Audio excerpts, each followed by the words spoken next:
Tapi kan sekarang mobilnya sudah ditemukan gitu. Jadi ya mungkin proses asuransi nggak usah dilagi lah. Tapi masih ingat nggak sih ketika dipinjamkan waktu habis ngantor kan ya? Ada Kepikiran barang-barang gitu? Hah? Kepikiran nggak Enggak, sebelumnya? maksudnya masih ada barang-barang nggak sih yang punya Oh di dalam ini enggak sih, biasanya kayak seharusnya enggak ya. Biasanya asisten saya setiap kali saya pulang kerja semua barang-barang tuh ditaruh lagi, dibawa lagi ke dalam apartemen gitu. Tapi saya nggak punya firasat banget karena pulang dari gym. Jadi saya pulang dari gym, saya pulang turun ke apartemen. Saya tuh kan orangnya cuek banget ya sebenarnya. Kalau di dalam mobil tuh saya sibuk sama handphone dengan kerjaan-kerjaan yang lain. Jadi saya sama sekali tidak melihat gerak-gerik kecurigaan tuh nggak ada.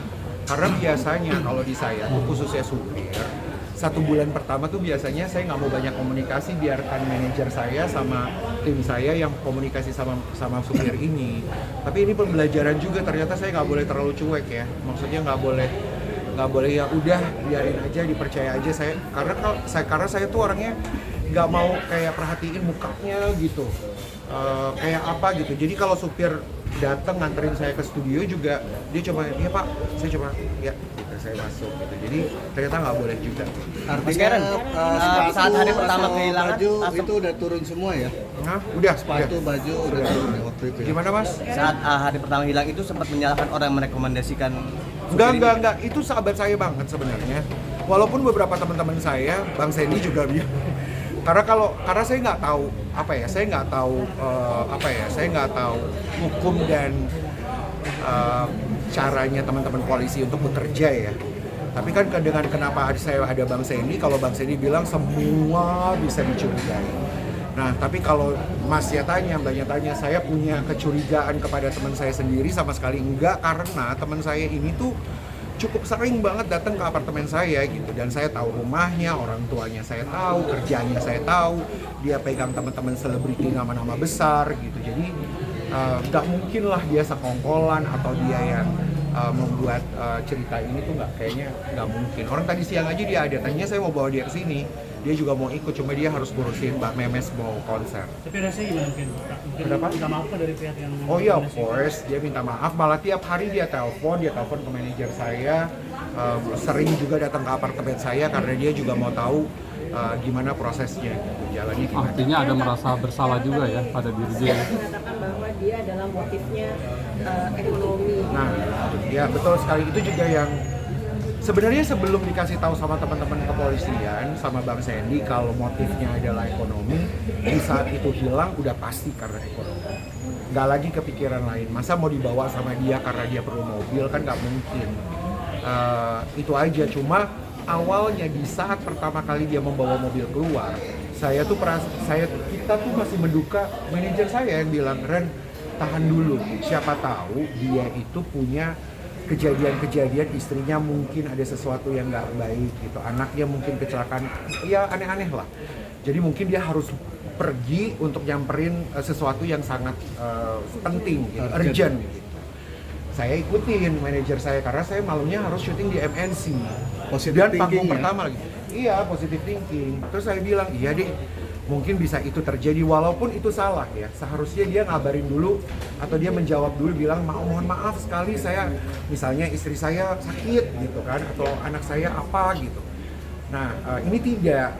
Bahkan jam 6 sore di hari kejadian itu sudah mati handphonenya. Nah, jam 12 malam saya selesai dari syuting MNC, masih belum ada kabar, masih belum bisa dihubungi. Kita udah menduganya udah oke, berarti ini udah yang lain. Ceritanya udah beda lagi, karena seharusnya kalau sampai itu terjadi yang sesuai positif tinggi kita, dia seharusnya udah mulai lagi menghubungi ke HP kita atau dia datang ke tempat tinggal kita gitu untuk kembaliin mobil. Tadinya malah kita berpikir dia tungguin, siapa tahu dia takut. Kan ada kan yang namanya supir suka takut karena takut dimarahin mungkin.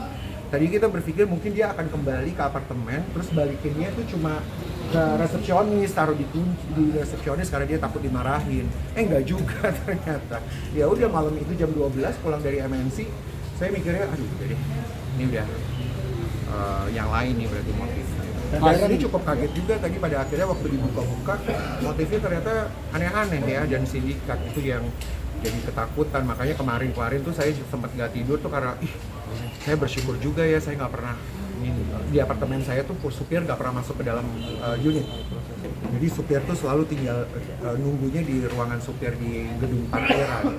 Jadi memang nggak pernah saya izinkan supir tuh untuk masuk ke dalam unit saya. Bersyukur itu aja sih. Kak Karen menyambung dari itu. Sedih, ada sedikit nangis karena merasa ada penyesalan juga. Jadi gini Mbak, ini sejujur-jujurnya ya, ini kan saya sudah bilang sama Bang Sandy, Bang kasih saya waktu. Ini jujur banget ya, saya juga ngomong sama manajer saya waktu kemarin pulang dari sini, waktu dikasih tahu sudah tertangkap dan waktu supirnya sudah tertangkap. Waktu saya sampai apartemen, saya bilang, gue sedih banget loh. Gue tuh nggak tahu kenapa, karena papa saya almarhum kan, sama ibu saya almarhum. Terus terang Mbak, waktu dia saya temui di dalam, saya ngeliatnya wajah bapak saya loh. Maksudnya yang membuat saya sedih itu adalah, ya ampun, lo tuh udah tua banget. Ini jujur ya. Jadi saya malah kayak suara gede banget di kuping saya dibilang bahwa Ren, ini waktunya lo untuk memaafkan dia. Karena you're going to the next level. Lo bakalan ada di tempat yang lebih besar lagi. Tapi sebagai manusia kan kita gimana ya, saya ini berantem otak sama berantem perasaan Mbak. Jadi manusia kan, marahnya ada, kesalnya ada banget gitu. Makanya Bang Sandy bilang, udah tenang-tenang dulu Kak, udah pokoknya udah dapat supirnya, besok mungkin akan dirilis ini dan itu, udah tenang-tenang, tidur dulu katanya Bang Sandy, nggak usah pikirin yang lain-lain. Dikasih waktu lah untuk memutuskan selanjutnya maunya apa. Karena kan pasti seharusnya ada, saya harus memutuskan selanjutnya mau disidangkan atau mau gimana.